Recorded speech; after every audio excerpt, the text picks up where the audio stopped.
This is MoreFM, Bay of Islands, and Helen O'Deely from the Department of Conservation joins us on the phone. Good morning to you, Helen. Morning, Peter. Better weather today than it was yesterday when you took to the boats and headed out to Puka Island for a very special event. Yes, better weather, a bit less wind, which was nice. Yeah. Tell me, you were doing something special out on Puka, a pest-free island in the bay. What was it all about? That's right. We reintroduced 12 Pateke. These are brown teal, New Zealand's most endangered waterfowl. It's a native New Zealander, is it? That's right. The Pateke? Yes. Right, and not that many of them left at all, so you're hoping for good things from the 6 males and 6 females that you released yesterday.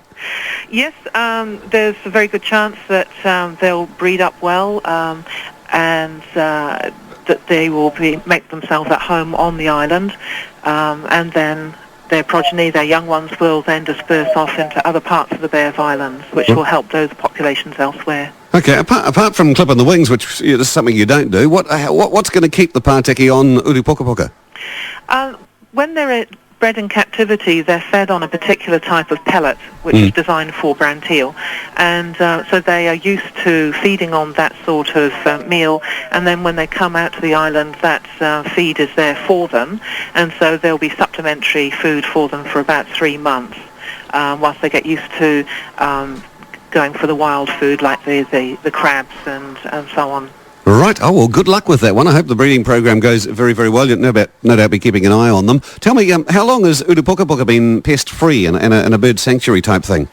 The eradication of pest animals like rats and stoats and mice was done in 2009. Mm-hmm. So basically the island and the other islands of Ipipiri, right from Motarihia, Roberton through to Puka, have been pest-free since that time.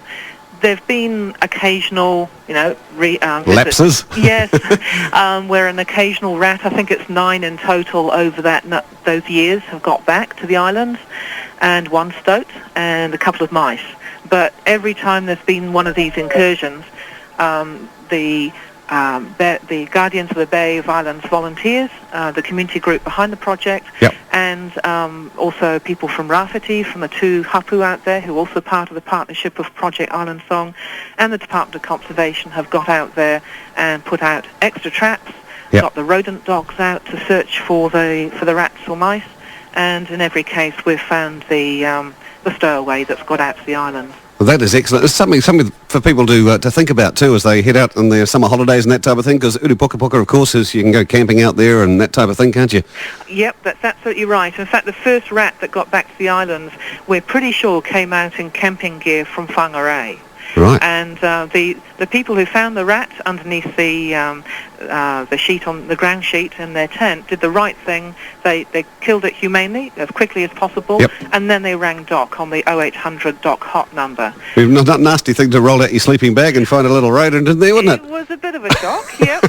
They don't think they'll forget that holiday in a hurry.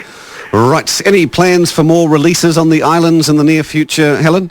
Yes, Guardians of the Bay, the community group, are working on a list of possible translocations and releases, and obviously there'll be more birds, and one of the first was probably going to be the North Island robin, because there are robin on Moturua already, but there's only a really small population, so it'd be great to bring back more to help those ones that are still there. Excellent. Well, long may the program continue. Long may the island stay pest-free, because there's a part of the Russell Peninsula too that's sort of becoming pest-free too. They've put a big fence up there too, haven't they? That's right. There's pest control actually happening from Pateke Point all the way through to the tip of Cape Brett in different forms or others, and that sort of mainland pest control is helping protect the islands from reinvasion, because rats and stoats can swim. Yep. But also it's helping to restore and reinvigorate and bring back new life to the whole of that mainland area in the Eastern Bay. So we're already seeing bellbird coming back into Parakura Bay, for example. Fantastic. And so on. So it's really cool. Excellent. Keep up the good work. Thank you. Helen O'Deely with the Department of Conservation, and just be very careful on the islands out there. Don't take the nasties out there with you, and if you do or do spot any, then make sure you give Doc a call so they can deal with those nasties. All right, it's coming up 9:03, MoreFM.